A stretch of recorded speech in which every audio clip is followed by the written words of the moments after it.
This is a recording of one of our online sessions for parents and carers, which explores support for pupils in mainstream schools who have sensory processing needs. It is part of a short series of videos focusing on school support for pupils with different types of special educational need, or SEN. Now, many children and young people have difficulties which fall into more than one category of SEN, so you may want to watch another video in this series. But just bear in mind that the majority of slides about the graduated approach to SEN support will be the same in each of these videos. For this recording, we have received advice and input from paediatric occupational therapists from the Sensory Pathway Service in our county of Suffolk. This recording will explore some key principles of SEN support, including whole school and whole class approaches, from slide 4. I'm going to explain what's known as the graduated approach or the graduated cycle of SEN support and how you and your child are involved, from slide 10. We're going to look at some examples of targeted support which schools can reasonably offer for pupils with sensory processing needs, from slide 14. We'll discuss positive approaches for working with schools, from slide 23. We'll then explore the advice schools can access if a pupil needs more support, from slide 31, and we'll finish by sharing a few ideas for helping your child or young person at home, from slide 43. We've created timestamps under the video's description on YouTube, so you can click on a particular section and the video will start at that point. I'm going to be referring to the Special Educational Needs and Disability Code of Practice in this recording. This is statutory guidance, so it comes directly from law. You can download it. Chapter 6 is all about SEN support in schools, and I'll be giving exact references to the code in these slides. So let's start by looking at some key principles about support for pupils. The SEN Code says that all children and young people are entitled to an education that enables them to make progress so that they achieve their best, that they become confident individuals living fulfilling lives and make a successful transition into adulthood, whether that's into employment, further or higher education or training. So schools are expected to support a child or young person to develop not just their academic skills, but the social skills and self-confidence they will need so that they can move successfully into adult life, whatever they choose to do. The law expects high quality or quality first teaching, which is personalised and flexible for the whole class. This means being flexible with the way teachers teach and communicate, and how they use resources to help all pupils understand and learn. This is called differentiation. And some pupils with additional needs may have all or some of their needs met through this differentiation for the whole class. There is a greater recognition now that many approaches which are good for pupils with SEN are good for all pupils. So there's more emphasis on establishing inclusive learning environments where SEN support is an essential part of whole school practice rather than an add-on. In our experience, when parents meet with school to discuss support, they often want to talk about targeted interventions for their child, and we want to encourage you to also explore whole school and whole class approaches which would help your child and other pupils. Many children and young people with SEN have told us that they don't like to stand out as different in school.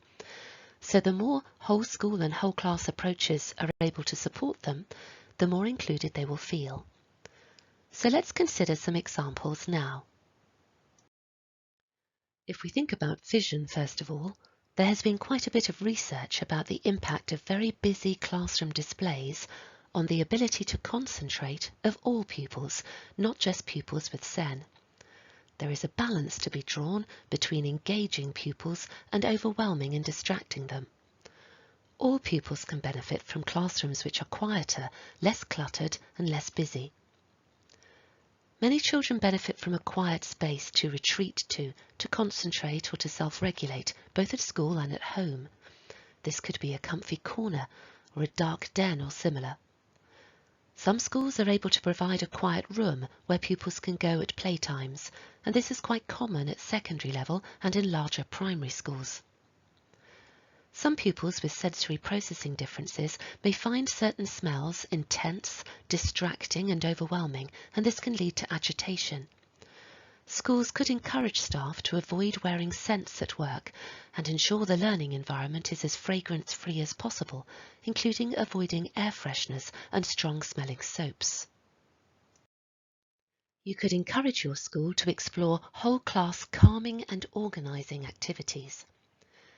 Many schools support pupils to regularly practice focusing on and controlling their breathing.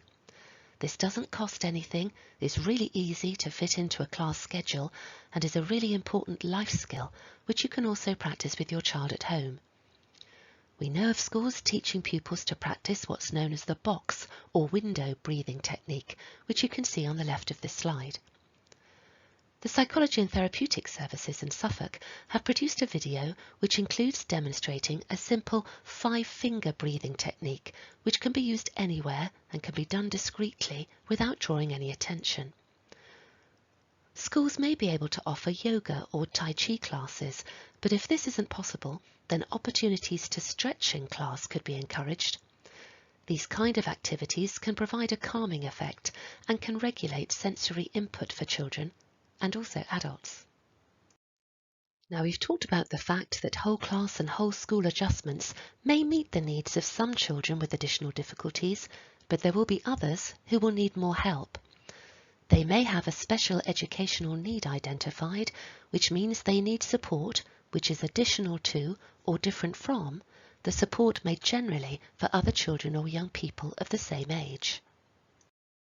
Following the Children and Families Act of 2014, nurseries, schools and further education colleges are expected to follow what's known as the graduated approach to SEN support.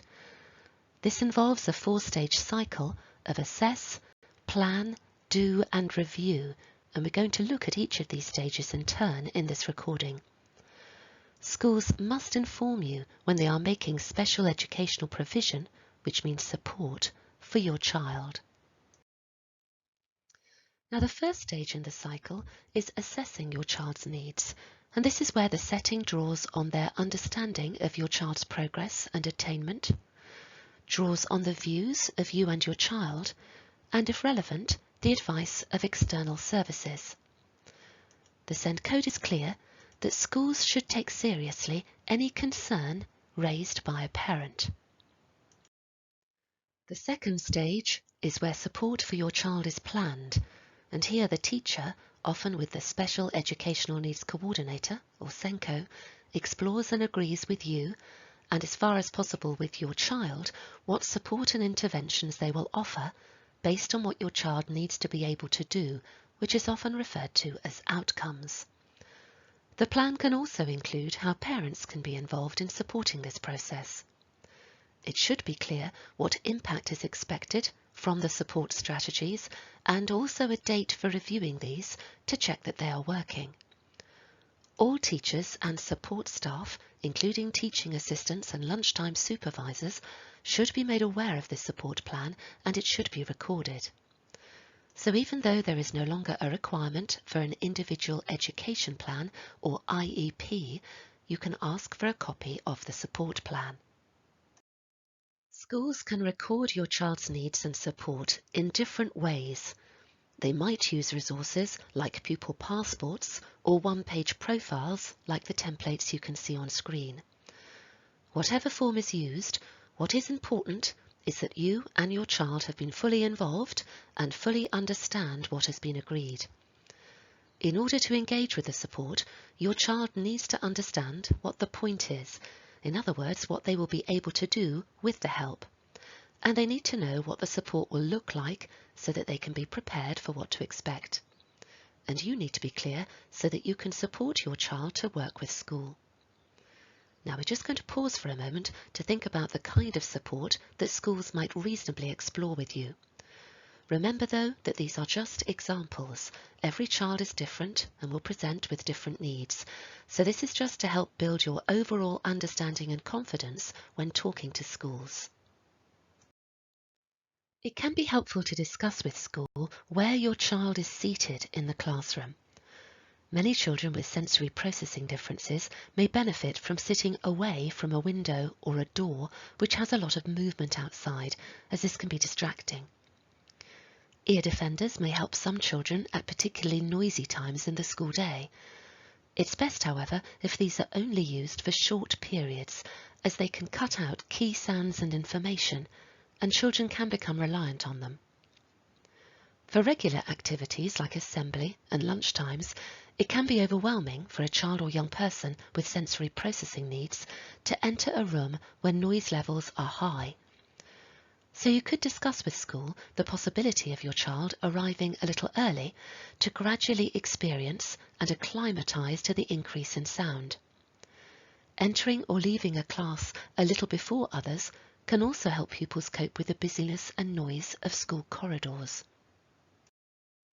A child or young person may seek sensory stimulation through movement, and this can lead to them fidgeting in their seat. A move and sit or wedge air-filled cushion can help with sensory regulation. Or a resistance band tied around the legs of the pupil's chair is another way of providing some discrete resistance for the child or young person to push their feet against. Your child might benefit from some short movement breaks. This doesn't mean the involvement of expensive equipment. Successful movement breaks might involve a simple errand to another part of the school. This could be real or staged, like asking the pupil to collect some books or a pen from another teacher. This has the additional benefit of giving a sense of responsibility and providing the opportunity for the child or young person to be thanked by teachers at both ends for their helpfulness. If your child is very sensitive to smells, you can discuss with school whether adjustments could be made to reduce the amount of time your child spends around smells they find unpleasant or overwhelming. It may be helpful to explore whether your child could eat their lunch in a different space, perhaps with a small group of friends. Fragrances can be used positively for pupils who have sensory seeking behaviours around smell. A pleasant or familiar scent on a hanky or a cloth, or a band or similar, may be calming or relaxing, or could help cover unpleasant smells. Scented putties are sometimes used for young children as stress relief toys. If a child or young person becomes distressed when others stand close or touch them, could school help reduce the risk of accidental touch? For example, allowing them to go first or last in or out of a room, stand at the beginning or the end of a line, have a peg that is at the end of a row, or visit environments at quieter times. As part of transition support to a new school for pupils with SEN, many schools agree for a family to visit the next school setting at the end of the day when the school is empty or quiet, to take photos and familiarise themselves with the new environment without experiencing the busyness, noise and bustle. This usually takes place the term before the pupil starts at the next school or in the school holidays. Now we come to the third stage in the graduated cycle of support, where the setting gets on and puts the agreed support in place. With the support of the SENCO, the class or subject teacher oversees the support and should work closely with teaching assistants and specialist staff to assess the impact of the support plan.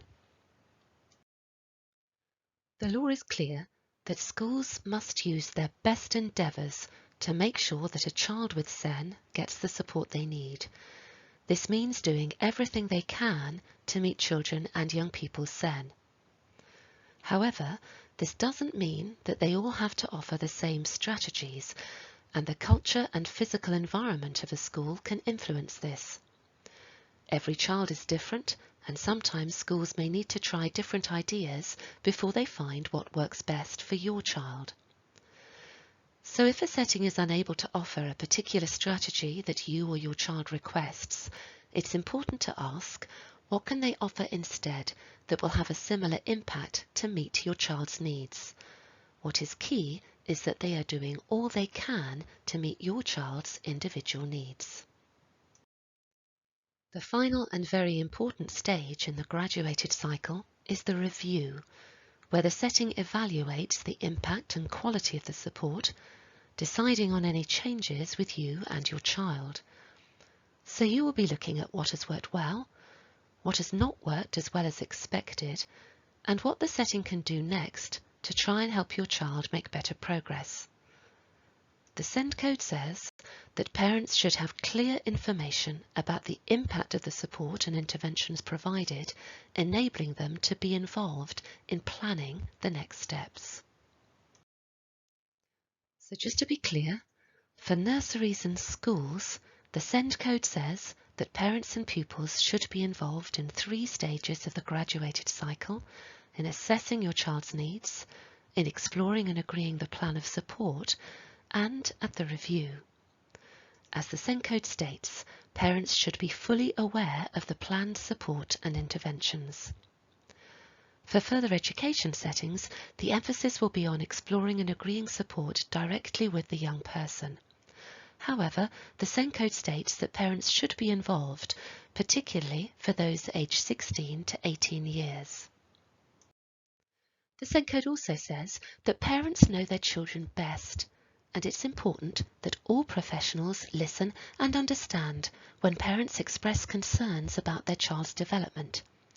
They should also listen to and address any concerns raised by the children and young people themselves. Research has shown that pupils make the best progress when families, schools, and where relevant, the local authority, are working together in equal partnership. So we encourage you to approach school, offering to work with them to support your child. When preparing to meet with school to explore SEN support for your child, you might like to make bullet point notes of what you and your child think have been working well, what your child is still struggling with, and any ideas that you or your child think might help. Or you may find that a one-page profile helps your child or young person to share and capture their views. The Helen Sanderson, Chef Kids, and Preparing for Adulthood websites have many person-centered resources and one-page profile templates which you can download for free, like the one you can see on screen. This short video, created by the Psychology and Therapeutics Services in Suffolk, explains what a one-page profile is and how to create one. Some families have chosen to take photos with their child or young person of the resources and approaches which help best at home or have helped in previous settings, and have emailed these to school. Don't forget to share what your child enjoys doing. If your child is distracted or upset at school, presenting or talking about something they enjoy may be the best way to help them refocus or calm down. We would encourage you to acknowledge the school view and experience along with sharing your own. It's common for pupils with additional needs to present very differently at school and at home, as the environments and structure of the day are so different. So aim to pool everyone's understanding about your child's needs in equal partnership. Agree to work towards the future.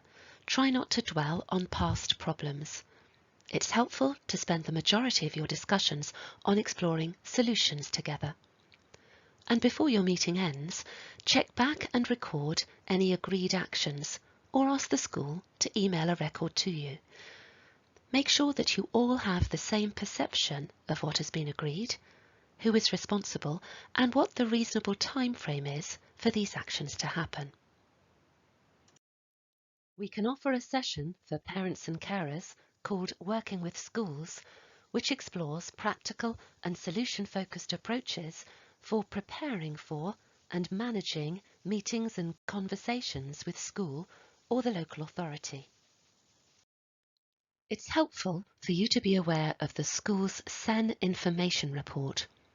All schools must publish this report on their website, and the information must include explaining how the school assesses a child's SEN, how they review your child's progress, and evaluate how effective the SEN support plan is. It must show how the school will involve you and your child in the process of identifying and supporting SEN, and explain the approach to teaching pupils with SEN and how adaptations are made to the curriculum and to the environment. This report is a tool for you and your child to refer to. It should increase your confidence and your child's confidence and understanding of the graduated cycle of SEN support. The SEN code therefore says that it should be easily accessible and written in a way which is easy for you and your child to understand.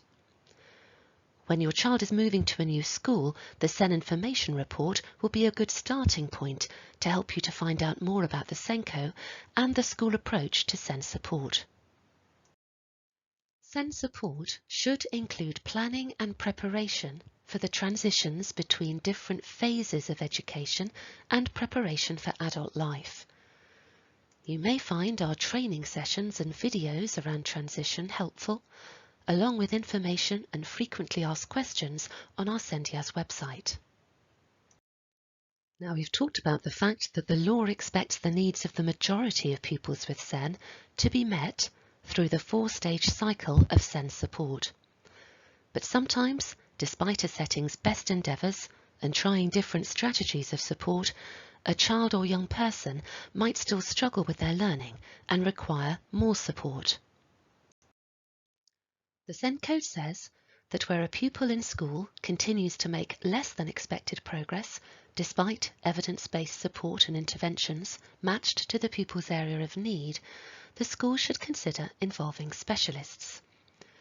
And in further education settings, the SEN code still expects specialist help to be involved where the student's needs are not being met by strong evidence-based support. So who might these specialist and outside agencies be? Every county will have some specialist services able to support schools to support pupils with SEN, and the county's local offer website will give details of these. In our county of Suffolk, there are 5 specialist education services. The first 4 services match the categories of special educational need outlined in the SEN Code of Practice. So there is a cognition and learning team who can offer support and advice for pupils with a range of learning needs, including moderate learning difficulties and specific learning difficulties like dyslexia and dyscalculia. The SEMH team offers support for pupils with a range of social, emotional and mental health difficulties. The Communication and Interaction team offers advice and help for pupils with speech and language and/or social communication needs. And there is a team to offer advice and support for pupils who have sensory and physical needs. This includes pupils with hearing and visual loss or multisensory loss, and physical difficulties like issues with coordination and balance and gross and fine motor skills. In addition, our County of Suffolk has a whole school inclusion team which supports whole school practice around SEND and inclusion. In line with the SEND Code of Practice, these specialist education services can support children and young people between the ages of 0 to potentially 25 years if the young person is still in some form of education or training and there are still learning needs. No formal diagnosis or education, health and care plan is needed to access these education services. Parent consent is required and the education setting should discuss the referral with you, sharing aims and what everyone would like your child to be able to do with the additional support and advice. Every county council will employ a team of educational psychologists, and in Suffolk, the Psychology and Therapeutic Services can offer further advice and support around emotional well-being, mental health, behaviour and learning on an individual, group and whole school basis. Their service also includes a team of inclusion facilitators who can offer immediate therapeutic support, frequently at times of transition or high anxiety. Occupational therapy services in our county of Suffolk are covered by two different teams.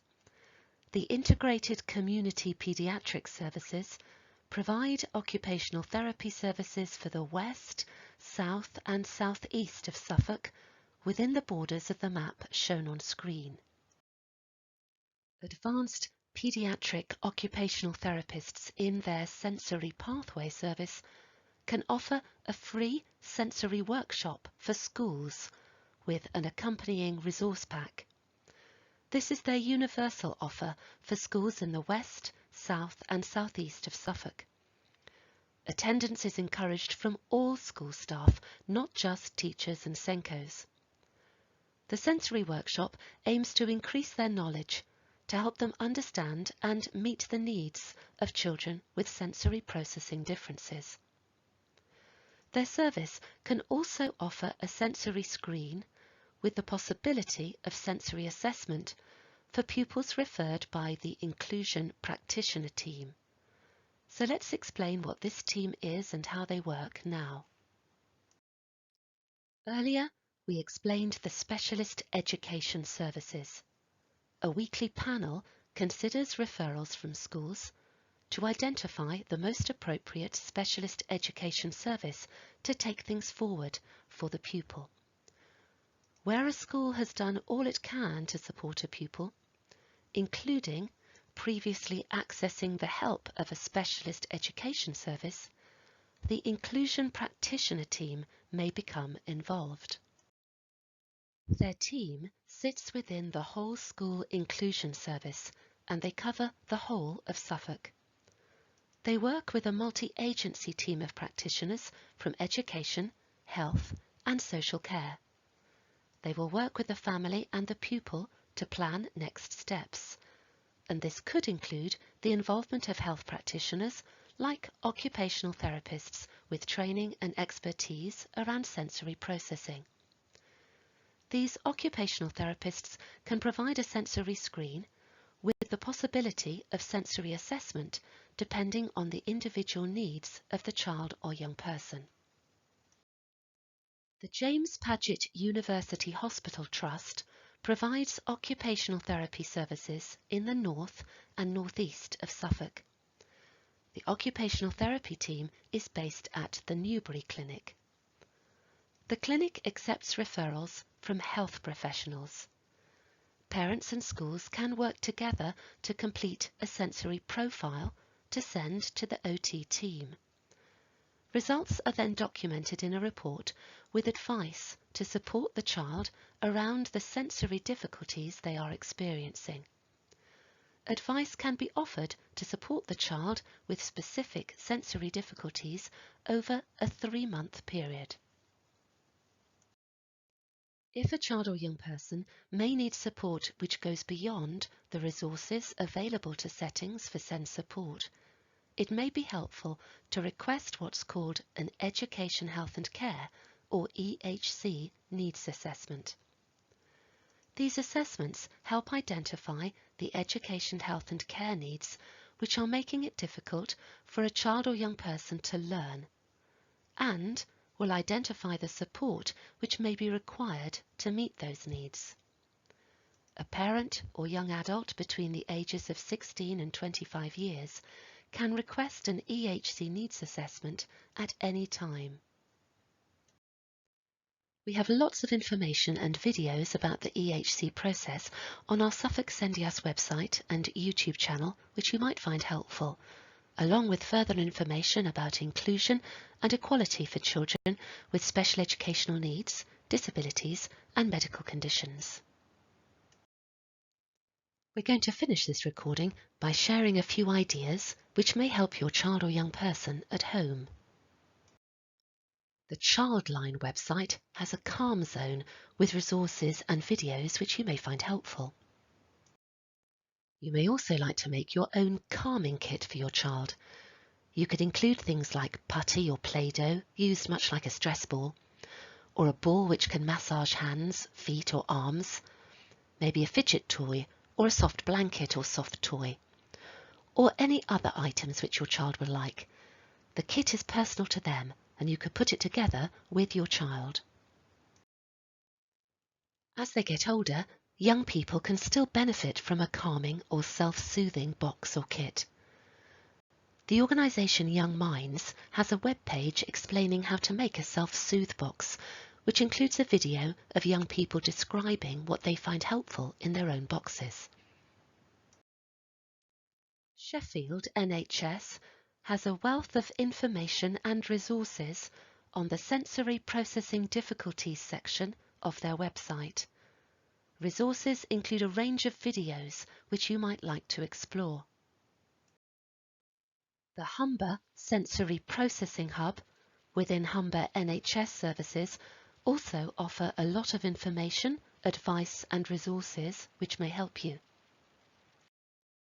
The Cambridgeshire NHS Community Services offer a series of free online learning sessions explaining sensory differences, which may help you better understand how your child or young person experiences the world around them and what they may find difficult. And finally, the Sensory Integration Education Organisation offers a free accredited online course for parents and carers, which aims to help families understand the senses, how we process information from them, what sensory issues can look like in a child's behaviour and engagement, and also offers ideas on how to support your child's sensory needs at home. We're finishing with showing you a sample of books on screen which are designed to help families understand sensory processing differences and explore activities which may help your child or young person. This video was made by Suffolk SENDIAS, but every county has an impartial and confidential SEND information, advice and support service.